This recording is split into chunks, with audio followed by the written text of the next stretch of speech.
Media వారికి తిరుపతిలో పెట్టాడు. నేను వెళ్ళేప్పుడు ఆ మహానాడికి అక్కడ వచ్చాను నేను కూడా. ఇట్లాగే మధ్యాహ్నం నుంచి గాలి వాన హోర్డింగ్స్ గీడింగ్స్ లెగిసాదులు పోయినాయి. లేచిపోతే ఏం చెప్పాడు తెలుసా మాకు? ఎన్టీఆర్ను వెంకటేశ్వర స్వామి దీవించారని చెప్పాడు. మేము కూడా నిజమే అనుకుని వచ్చాం. 2003లో మహానాడు తిరుపతిలో పెట్టాడు. ఆ మహానాడులో నేను కూడా ఉన్నా. మొత్తం హోర్డింగ్స్ గీడింగ్స్ ఎగిరిపోయి డయాస్ ఎగిరిపోయి మొత్తం అల్లకల్లం అయిపోయి బీభత్సం అయిపోయింది. ఈ నిట్టాకి వచ్చాడు 6:30కి ఫ్రెష్ గా తలదూకుని వచ్చాడు. దిగాడు కారులో దిగి వచ్చాడు. వచ్చి పైకి వచ్చి తమ్ముళ్ళు మనకి ఎన్టీ రామారావు వెంకటేశ్వర స్వామి ఆశీర్వదిస్తున్నాడు అనుకుని అన్నాడు. మేమందరూ అన్నాం నిజమే అనుకుని. తర్వాత 2004 ఎలక్షన్ అయినా తెలిసింది ఆశీర్వదించడం కాదు, సంవత్సరం ముందే లేపి అవతల భార్య చరిత్ర కలిసి అని చెప్పి. ఇప్పుడు రాజమండ్రి వెళ్ళాడు. తమ్ముళ్ళు అన్నగారు ఆశీస్సులు మనకు అంటున్నాడు. ఏంటి అన్నగారు ఆశీస్సులు? కటౌట్లు పడిపోయి చంద్రబాబు కటౌట్, లోకేష్ గారి కటౌట్ వెళ్ళి మురుకాల్లో పడి ఏంటి ఎన్టీ రామారావు ఆశీస్సు వెళ్ళి మురుకాల్లో పడతాయా? ఎన్టీ రామారావు కటౌట్ ఏమో లోకేష్ మీద పడిపోయిందంటే ఈడేమో తప్పుకున్నాడు చాకచక్యంగా. ఆయనకి బంధుప్రీతి ఎక్కువ, కూతురు కొడుకు కదా అని చెప్పి హెచ్చరించాడు. నా ఒరిజినల్ మానవుడు నా కొడుకులా పిచ్చి పిచ్చి ఆశలు ఎత్తా తోలు తెస్తానని. బీసీల కోసం కొత్త చట్టం తెస్తాడంట. బీసీలు ఈ రాష్ట్రంలో మొట్టమొదట ఆరాధ్యంగా వాళ్ళు గుడ్డిగా నమ్మి ఆరాధించినటువంటి వ్యక్తి ఎన్టీ రామారావు. బీసీల వల్లనే ఎన్టీ రామారావు సినిమాలని, బీసీల వల్లనే ఎన్టీ రామారావు ఒక రాజకీయ పార్టీని 9 నెలల అధికారంలోకి తీసుకురాగలిగాడు. బీసీలు ఎన్టీ రామారావుని దైవంగా చూసేవారు. బీసీల కోసం ఎన్టీ రామారావు రాజకీయ పార్టీ పెట్టి వాళ్ళకి అనేక పదవులు ఇచ్చి వాళ్ళని ఆర్థికంగా సామాజికంగా పైకి తీసుకురావాలని చెప్పి బీసీల్లో ఉన్నటువంటి ప్రతి కులం కోసం తప్పించినటువంటి వ్యక్తి ఎన్టీ రామారావు. అటువంటి ఎన్టీ రామారావుని వెన్నుపోటు పొడిచి బీసీలు వెన్నుముక్క అని చెబుతాడు. పవన్ కళ్యాణ్ వెనకేసుకుంటాడు. బీసీలు వెన్నుముక్క అయితే పవన్ కళ్యాణ్ వెనకెందుకండి? రామోజీరావు వెనకెందుకండి? వీళ్ళందరూ బీసీలా? రాధాకృష్ణ వెనకెందుకండి? వీళ్ళు బీసీలా? బిఆర్ నాయుడు బీసీనా? వీళ్ళు కదా నీకు వెన్నుముక్కలు. నీ వెన్నుముక్కలు ఎవడరా? బీసీలా? రామోజీరావు, రాధాకృష్ణ, బిఆర్ నాయుడు, పవన్ కళ్యాణ్ వీళ్ళు నలుగురు బీసీలా? నువ్వు అధికారంలో వస్తే వాళ్ళ నలుగురు, నువ్వు 5గురు బాగుపడతారు. వీళ్ళలో బీసీలు ఎవడున్నాడు? నువ్వు బీసీల కోసం బీసీల పార్టీ అని చెప్పేటువంటి నువ్వు బీసీలు ఈ రాష్ట్రంలో ఇళ్లు లేనటువంటి నిరుపేదలు ఎక్కువగా ఉంటే వాళ్ళ కోసం నువ్వేమి చేసావు అని అడుగుతున్నా. దొంగ మాటలు, 420 మాటలు, అబద్ధాలు. వాళ్ళ పిల్లల చదువులకు నువ్వేమిచ్చావు? వాళ్ళకి ఆరోగ్య సమస్యలు వస్తే నువ్వేమిచ్చావు? వాళ్ళ వృత్తిగా పరంగా చేసుకోవడానికి నువ్వేమిచ్చావు? వాళ్ళని ఏ రకంగా పైకి తీసుకొచ్చావు? నువ్వు ఏమన్నా చేసావు? వాళ్ళకి గాలి వదిలేసావు.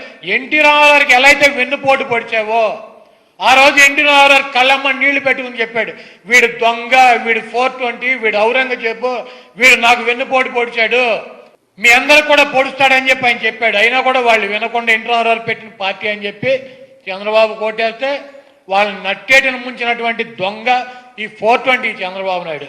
ఈరోజు ఆ ఎన్టీఆర్ అయిపోయాడు. ఈరోజు ఈ పప్పుగాడి పనికి మాలిన వెధవ కోసం ఇంకో ఎన్టీఆర్ని సంకనాకిచ్చేటువంటి కార్యక్రమం పెట్టాడు. బీసీలు వెన్నుముక్క అని చెప్పి ఈరోజు బీసీల్లో నీకు ఓటేస్తే ఏం చేయాలి? మళ్ళీ ఎన్టీ రామారావు కుటుంబానికి గాలికేసి వదిలేసి వాళ్ళ సర్వనాశనం చేసి కనీసం వాళ్ళ బొమ్మ పెట్టకుండా వాళ్ళ ఎన్టీఆర్ బొమ్మ పెట్టలా. బాలయ్య నీ వెనకాల తిరుగుతున్నాడుగా, బాలయ్య నీకే సపోర్ట్ చేస్తున్నాడుగా. ఆ లోకేష్ గడి బొమ్మ దేనికి? ఎమ్మెల్యే కూడా గెలవలేనటువంటి ఆ వెధవ బొమ్మ ఎందుకు? నీ కొడుకనా? ఎన్టీ రామారావు కొడుకు 2 సార్లు హిందూపూర్ నుంచి శాసనసభ్యుడిగా గెలిచాడు. ఆయన బొమ్మ ఎందుకు పెట్టలా? నువ్వు మహానాడు డయాస్ మీద ఎన్టీ రామారావు పక్కన నీ బొమ్మ, నీ కొడుకు బొమ్మ పెట్టుకున్నావు. వాడు ఎమ్మెల్యే కూడా గెలవలా, ఎమ్మెల్యేకి ఓడిపోయాడు. ఇక్కడ మంగళగిరిలో బాలయ్య 2 సార్లు శాసనసభ్యుడిగా గెలిచాడు. అతను బొమ్మ ఎందుకు పెట్టలా? నీ కొడుకు అయితే పెడతావా? పార్టీని నీ బాబు కర్జూర నాయుడు గడి పెట్టాడా? అది ఎన్టీ రామారావు పెట్టినటువంటి పార్టీ. ఎన్టీ రామారావు వారసులు రాజకీయాలు ఉన్నారు. మన ఎన్టీఆర్ ఎవరు దూరంగా ఉన్నాడు కాబట్టి మేము పెట్టలేదని చెబుతున్నాం. ఈ బాలయ్య ఉన్నాడు కదా నీతో పాటు, నీ తోకలాగా తిరుగుతున్నాడు. ఒక్క నా కొడుకు ప్రశ్నించాడా స్టాఫ్ నా కొడుకులు అక్కడ మీటింగ్ లో? ఈ రాష్ట్రంలో బీసీలకి, ఎస్సీలకి, ఎస్టీలకి, మైనారిటీలకి, అగ్రకులాలు ఉన్నటువంటి పేదలకి ఇచ్చినటువంటి మాట కట్టుబడి న్యాయం చేసేటువంటి వ్యక్తి, మాట మీద నిలబడేటువంటి వ్యక్తి జగన్మోహన్ రెడ్డి గారు. ఈ రాష్ట్రంలో ఉన్నటువంటి బీసీ, ఎస్సీ, ఎస్టీ, మైనారిటీలు ఎంతమంది? 80% జనాభా వాళ్ళు. వాళ్ళకి 8, వీళ్ళకి 20% జనాభా ఉన్న వాళ్ళకి 17. ఈరోజు జగన్మోహన్ రెడ్డి గారు 80% ఉన్న వాళ్ళకి 17 శాఖలు ఇచ్చాడు, 17 మంత్రి పదవులు ఇచ్చాడు. రాజ్యసభలో ఒక బీసీకి ఇచ్చావా? రాజ్యసభలో ఒక బీసీని పంపించావా? నీ సర్వీస్లో, నీ 14 సంవత్సరాల సర్వీసులో నువ్వు పార్టీ అధికారంలో వచ్చి 28 సంవత్సరాలు అయినాక యనమల రామకృష్ణుడు, ఎప్పటి నుంచో ఉన్నాడు. నువ్వు ముఖ్యమంత్రి అవడానికి రామారావు వెన్నుపోటులో మూల కారణం. హెలికాప్టర్లో వచ్చి మరీ పొడిచాడు. ఎప్పుడో రాజ్యసభ వచ్చినప్పుడల్లా ఒకటి అడుక్కుంటాడు, ఒకటి ఇస్తే నేను అక్కడ పోతానని. ఇస్తాడా? మా వరలరామే సెంటు గింటూ కొట్టుకుని మొత్తం ఎంపీ గెటప్ వేసేసుకుంటాడు. కారెక్కి కరెక్ట్ ఇంటి ముందు దిగదాకా ఎంపీ రాజ్యసభ, అక్కడ దిగ్గానే వాచ్మెన్ అయిపోతాడు. అది ఎవడికి అమ్మేస్తాడు, టీజీ వెంకటేష్కో సుజనా చౌదరికో. అసలు నువ్వు అమ్ముకు తింటాం తప్పించి బీసీలకి ఒక రాజ్యసభ పంపించావా, ఎమ్మెల్సీలు ఇచ్చావా, మంత్రులు ఇచ్చావా, లేదా వాళ్ళ కార్పొరేషన్లు ఏర్పాటు చేసావా, వాళ్ళ పిల్లలు చదువుకుంటే ఫీజు రియంబర్స్మెంట్ ఇచ్చావా, అమ్మఒడి ఇచ్చావా, బీసీ పిల్లలు చదువుకునేటువంటి స్కూల్స్ను బాగు చేయించావా? నువ్వేం చేయించావో బాబు బీసీలకి? వాళ్ళ పేరు చెప్పుకునే తెలుగుదేశం పార్టీ బీసీలకు వెన్నుమొక్క. ఎన్టీ రామారావు బీసీలకు వెన్నుమొక్క, తెలుగుదేశం పార్టీ కాదు. తెలుగుదేశం పార్టీ పవన్ కళ్యాణ్కి, రామోజీరావుకి, రాధాకృష్ణకి, బిఆర్ నాయుడికి వెన్నుమొక్క. ఇప్పుడు చెబుతున్నాడు క్లాస్ వార్ కాదు, ఇది క్యాష్ వార్ అని అంట. అవును, నిజమే, చంద్రబాబు క్యాష్ వార్. ఎందుకంటే హెరిటేజ్ లాస్ లోకి వెళ్ళిపోయింది నేను అధికారంలో పోగానే. ఈనాడు సంస్థలు లాస్ లోకి వెళ్ళిపోయినాయి, మార్గదర్శి లాస్ లోకి వెళ్ళిపోయింది, ఏబిఎన్ ఆంధ్రజ్యోతి లాస్ లోకి వెళ్ళిపోయింది, టీవీ5 లాస్ లోకి వెళ్ళిపోయింది. ఇప్పుడు మళ్ళీ ఈయన అధికారంలో వస్తాను కానీ ఇవన్నీ లాభాల్లోకి రావు. Cash war. ఒకడేమో సైకిల్ మీద వచ్చి పేపర్ కొట్టేశాడు. ఎన్టీ రామారావు ఎంట్రీకి అంత ఉండరు. ఎన్టీ రామారావు చచ్చిపోయి 27 ఏళ్ళు 28 ఏళ్ళు అయింది. ఈ రోజు కూడా జనం గుండెల్లో ఉన్నారు. రామారావు పేరు చెప్పు బతిక నా కొడుకులరా మీరు. చనిపోయిన 27 ఏళ్లకి, మీరు సస్తే 27 ఏళ్ళకి 2 ఏళ్ళకి ఆవిడ గుర్తు ఉండదు. మీరు అక్కడ కూర్చునే వాడు వీడు రామారావుని, మీరెంత మీ బతుకులెంత. కాబట్టి చంద్రబాబు నాయుడు ఇచ్చినటువంటి మేనిఫెస్టో ఈ రాష్ట్రంలో ఉన్నటువంటి ప్రజల్ని, ఈ రాష్ట్రంలో ఉన్నటువంటి బీసీ, ఎస్టీ, మైనార్టీలని, అగ్ర కులాల్లో ఉన్నటువంటి పేదల్ని మోసం చేసేటువంటి మాయిగాడు. ఇది ఎన్టీ రామారావు పుట్టినరోజు నాడు ఈ మేనిఫెస్టో రిలీజ్ చేయటం దురదృష్టం.